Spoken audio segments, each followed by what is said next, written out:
La Conferencia General de la Iglesia de Dios le da la bienvenida a su podcast Palabra Fiel es esta, una serie de audios preparados con amor y verdad para que usted conozca y confirme la doctrina de Dios revelada por medio de su Hijo Jesucristo para salvación de todo aquel que en Él cree. Porque la palabra de Dios es viva y poderosa, y como Él mismo lo ha prometido, así será mi palabra que sale de mi boca. No volverá a mí vacía, antes hará lo que yo quiero y será prosperada en aquello para que la envíe. Reciba este mensaje con un corazón abierto. Sea usted bienvenido.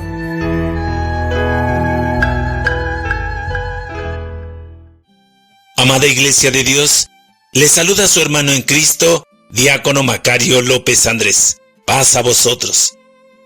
Con el gusto de siempre, es un placer el poder compartirles un tema profético titulado Crisis Alimentaria, escrito por el Comité Editorial en el Heraldo de la Biblia, periodo octubre-diciembre de 2008. Y habrá terremotos en muchos lugares, y habrá hambre, y alborotos, principio de dolores son estos. Evangelio de Marcos, capítulo 13, versículo 8. Crisis alimentaria. En los últimos meses hemos sido testigos del incremento de los precios a nivel mundial en los energéticos. Ante la impotencia de las personas, ahora se impone la preocupación por el incremento en el costo de los alimentos. ¿Acaso estamos ante el inminente arribo de una crisis alimenticia semejante a los que registra la Biblia? ¿Cuál es el papel que jugamos como Iglesia de Dios ante el arribo de la catástrofe y el cumplimiento de las profecías en el mundo? El hambre. A pesar de que en las Naciones Unidas se han creado diversos organismos especializados que se dedican a la lucha contra el hambre, como el FIDA, Fondo Internacional de Desarrollo Agrícola, estableciendo programas sociales para promover la seguridad alimenticia de los sectores más pobres de la población mundial, como el PMA, Programa Mundial de Alimentos. Resulta que dicho problema, como fenómeno grave y generalizado, no se debe a la escasez de alimentos, ya que en las últimas décadas la producción mundial de alimentos ha aumentado de manera vertiginosa, incluso más que la tasa de la población mundial, sino a la pobreza de las poblaciones afectadas, quienes carecen de los medios para adquirirlos o producirlos. Es por ello que millones de personas alrededor del mundo son incapaces de conseguir alimento para su supervivencia, víctimas del totalitarismo económico. En días de Abraham, Génesis capítulo 12, versículo 10. En días de José, Génesis capítulo 41, versículos 27 y 54. En días de los jueces, Ruth capítulo 1, versículo 1. En días del profeta Elías, primer libro de los Reyes capítulo 18, versículo 2. En días del profeta Eliseo, segundo libro de los Reyes capítulo 6, versículos del 25 al 29. En días del profeta Jeremías, Jeremías capítulo 38, versículo 9. En días del emperador Claudio, Hechos capítulo 11, versículo 28. La misión política ha abierto las puertas a la desenfrenada monopolización, concentración de recursos y procesos productivos en manos de unas pocas multinacionales gigantes. La imposición de modelos de producción ha destruido el medio ambiente y las formas de vida de muchas comunidades. Además, ha creado inseguridad alimenticia, poniendo como objetivo las ganancias de productividad a corto plazo, utilizando tecnologías dañinas como los organismos genéticamente manipulados. El control de la población puede hacerse efectivo a través de diversos medios. Por ejemplo, un pueblo incapaz de autoabastecerse de productos alimenticios básicos es un pueblo dependiente, es decir, potencialmente controlado, potencial o letalmente controlado. Y esto es parte de los planes que tienden a establecer un nuevo orden mundial. Alimentos transgénicos. La solución a la hambruna, los recursos naturales y productivos se están privatizando y concentrando en manos de algunas empresas transnacionales. Ellas controlan la tierra, el agua y la biodiversidad. por medio de las semillas y de los transgénicos. Para proteger, entre comillas, los intereses de las empresas semilleras e incrementar sus ganancias, se han creado sistemas de protección de tecnologías, vaya un eufemismo. Su objetivo es impedir que los agricultores guarden semilla de su propia cosecha para la siguiente siembra. La reproducción de semillas a nivel local se ha eliminado con la introducción de semillas transgénicas, subordinando a las comunidades campesinas a los requisitos de los monopolios mundiales del alimento. A su vez, los intermediarios y prestamistas locales, así como los burócratas, se vinculan cada vez más con los intereses de las transnacionales del alimento. En 1998, el grupo ETC descubrió en Estados Unidos una patente sobre una nueva aplicación de la ingeniería genética que suscitó inquietud e indignación en todo el mundo. La patente describía un método para crear semillas que producirían una planta cuyas semillas estarían programadas para suicidarse, impidiendo su germinación. El nuevo invento, denominado oficialmente Sistema de Protección de Tecnologías, levantó un escándalo que hizo que las principales empresas biotecnológicas se comprometieran a no desarrollar esa tecnología. Pero no ha sido así. En octubre de 2005, la Oficina Europea de Patente concedió la primera patente europea a un sistema de protección denominado Terminador a la compañía Syngenta. Y no se trata de la única solicitud. Monsanto, Bayer, Aventis, BASF y otros gigantes de la biotecnología han solicitado varias decenas de patentes similares en Europa, en Estados Unidos y en otros países. Señal inequívoca de que están desarrollando este tipo de tecnologías. Estas compañías no solo se benefician con la ayuda de los gobiernos de las grandes potencias, sino que también se han convertido en los agentes bursátiles del desarrollo en una gran gama de proyectos agroindustriales financiados al amparo de la Ley Pública 480. Su posibilidad de acceder directamente al Banco Mundial, al Departamento de Agricultura de Estados Unidos y a los gobiernos nacionales les confiere un poder predominante en la reformulación de la política agrícola de los países endeudados en vías de desarrollo. En el marco de programas de ayuda alimenticia, se han impuesto a los granjeros y agricultores semillas genéticamente manipuladas. Y no solo las semillas. Monsanto, por ejemplo, hace firmar un contrato a sus compradores de semilla de lealtad en la utilización de fertilizantes, insecticidas y pesticidas en su producción. Entre las grandes empresas multinacionales que fabrican organismos genéticamente manipulados, OMG, podemos citar a las 5 principales. Novartis, resultado de una fusión de Ciba, Heinz y Sandoz. Monsanto, un milagro en la bolsa económica. Sus acciones tenían un valor de $11.5 en 1994 y subieron a $45 en 1997. En mayo de 2008, su cotización era de $119.71. Seneca, grupo agroquímico y farmacéutico. Agroevo tiene el control de Plant Gene System.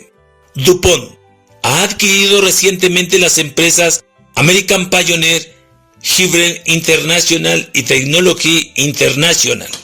Es interesante notar que las empresas norteamericanas productoras de OGM aportan públicamente dinero a los 2 grandes partidos políticos de ese país y a distinguidos parlamentarios que pertenecen a las comisiones encargadas de las reglamentaciones y de la seguridad alimenticia.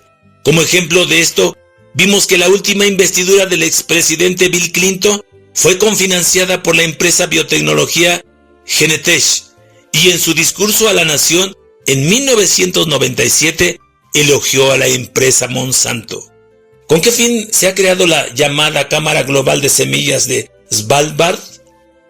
El enorme banco de semillas, en cuya construcción Noruega ha invertido $5 millones, es un proyecto en el que instituciones privadas han invertido sumas astronómicas, como el caso de la Fundación Gates, con $30 millones, cuyo fin es almacenar a 4,5 millones de muestras de semillas como reserva.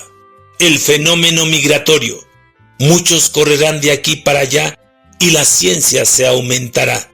Daniel capítulo 12, versículo 4. La crisis alimenticia es causa principal de la migración masiva, el desplazamiento de los pueblos del campo a la ciudad y de una nación a otra, que ha hecho que las ciudades crezcan a un ritmo acelerado, en condiciones deshumanizadas e insostenibles, y con ello crece también problemas, un agravamiento de la pobreza alrededor del mundo, un incremento en la polarización entre ricos y pobres, y entre el norte y el sur. Por una parte, la abundancia de mano de obra que tiende a malbaratarse e imposibilita una vida con dignidad para todos los miembros de nuestras sociedades. Y por el otro, la pérdida de empleos debido a la alta competencia y poca educación, de contaminación y de destrucción de la tierra y otros recursos de los que dependen comunidades enteras, de abasto de agua para las grandes poblaciones, de instituciones de salud, entre otros aspectos que cierran posibilidades de desarrollo económico local, regional y nacional, que sea incluyente y en beneficio de la mayoría de la población. La estabilización económica y los programas de ajuste estructural impuestos por organismos económicos internacionales a los países en desarrollo como condición para la renegociación de su deuda externa, ha conducido a cientos de millones de personas al empobrecimiento extremo. Esto no es la solución, sino en gran parte la causa del hambre que en los países en vías de desarrollo. Sirven de ejemplo de estas políticas casos como el de Sri Lanka o Haití, pero no son aislados. Podemos añadir Bolivia, Perú, México, Indonesia, Filipinas, Pakistán, Uzbekistán, Tailandia, Yemen, Etiopía, Senegal, Mali, Bangladesh y prácticamente en todos los países del África meridional, donde se han producido disturbios por la dramática escasez de alimentos. Soberanía alimenticia. La soberanía alimenticia es un concepto político surgido en 1996, con motivo de la Cumbre Mundial de la Alimentación de la Organización para la Alimentación y la Agricultura, FAO. La soberanía alimenticia es el derecho de los pueblos, los países y las uniones de estados a definir sus políticas agropecuarias y de la producción de alimentos, de acuerdo a objetivos de desarrollo sostenible y seguridad alimenticia, sin imponer políticas a terceros países. Es organizar la producción y el consumo de alimentos de acuerdo a las necesidades de las comunidades locales, otorgando prioridad a la producción y el autoconsumo. Para que exista la soberanía alimenticia, se requiere asegurar precios justos para los campesinos, acceso a la tierra, al agua, a los bosques y a la pesca y otros recursos productivos a través de una redistribución genuina, reconocimiento y promoción del papel de la mujer, control de la comunidad sobre los recursos productivos, protección de las semillas base de la alimentación, inversión pública. Los países pueden y deben alimentarse a sí mismos. El anterior secretario general de la ONU, Kofi Annan, dijo que África podría alimentarse a sí misma. África no puede continuar viviendo de comida importada o de subsidios a la alimentación. Hay capacidad productiva y tecnología sostenible suficiente en el mundo para satisfacer toda la demanda. Pero hacen falta unas políticas mucho más regionalizadas para mantener la actividad agraria en el conjunto del planeta, dijo a la BBC. A menudo solo se necesitan unos pocos y sencillos recursos para que la gente pobre pueda cultivar los alimentos necesarios para volverse autosuficiente. Estos recursos incluyen semillas de calidad, herramientas adecuadas y acceso al agua. Muchos expertos en el tema del hambre opinan que, a fin de cuentas, la educación constituye la mejor manera de reducir el hambre, La gente que tiene acceso a la educación cuenta con los mejores medios para salir del círculo de pobreza que causa el hambre.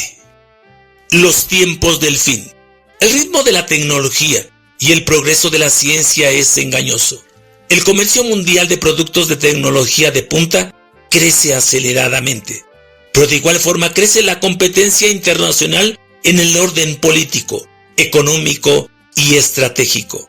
La información ha enajenado al hombre, le ha llevado a formar una nueva sociedad, la sociedad de consumo, individualista y hedonista, en que el más alto ideal es: el bien solo se gana con el esfuerzo individual. Doctrina filosófica que considera el placer como único fin de la vida, una de las formas del egoísmo refinado. La sociedad de consumo se basa en la necesidad de que las personas compren y consuman incluso lo que no necesitan. Por ello las empresas se valen de la publicidad, que originalmente tenía como propósito el informar sobre los productos, se ha dedicado a convertirlos en mitos. Para realizar esto se vale de dos teorías científicas dispares, pero relacionadas en cuanto a que se apoyan en el funcionamiento de la mente humana. La teoría general del psicoanálisis, cuyo autor es Sigmund Freud, y la de los reflejos condicionados del fisiólogo Iván Petrovich Pavlov. En general, se trata de asociar los productos para moderar deseos a compensar frustraciones, con el fin de transformarlos en objetos de sustitución. La sociedad de consumo, Eduardo Jaro Tiglen. La globalización y su impacto en la alimentación de la población mundial.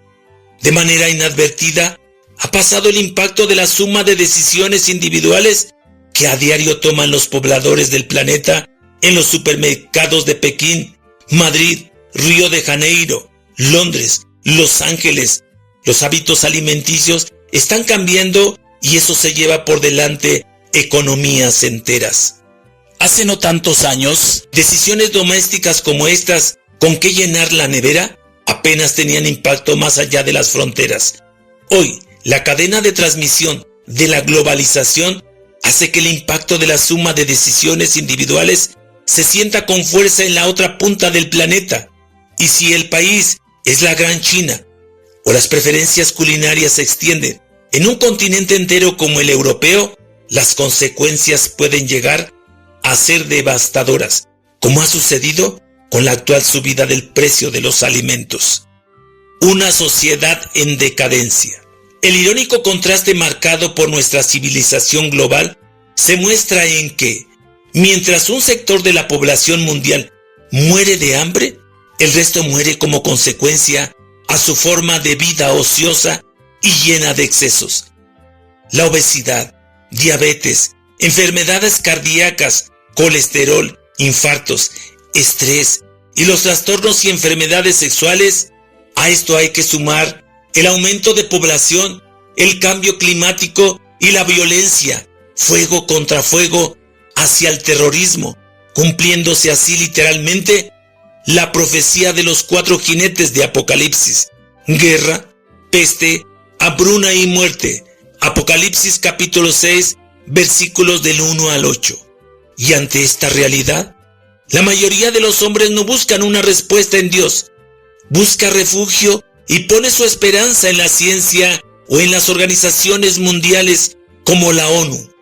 A pesar de que la realidad aplastante de las catástrofes mundiales, pocos son los que reconocen que estos problemas encontrarían su solución si los habitantes de la tierra reconocieran como fundamento de vida el Evangelio de Jesucristo. Nos enfrentamos a nosotros mismos, en una sociedad sin escrúpulos y donde casi todo tiene un precio comercial.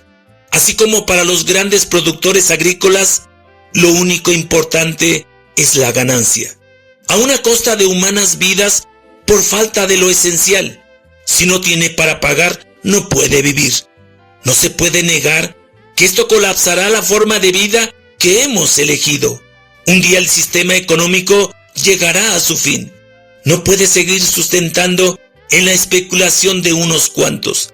Las enfermedades terminarán por vencer cualquier sistema de salud. Y las guerras, en cualquiera de sus variantes, civil, internacional o terrorismo harán que sea imposible vivir en este planeta. Con todo esto, la crisis de los alimentos solo es un pequeño punto del iceberg.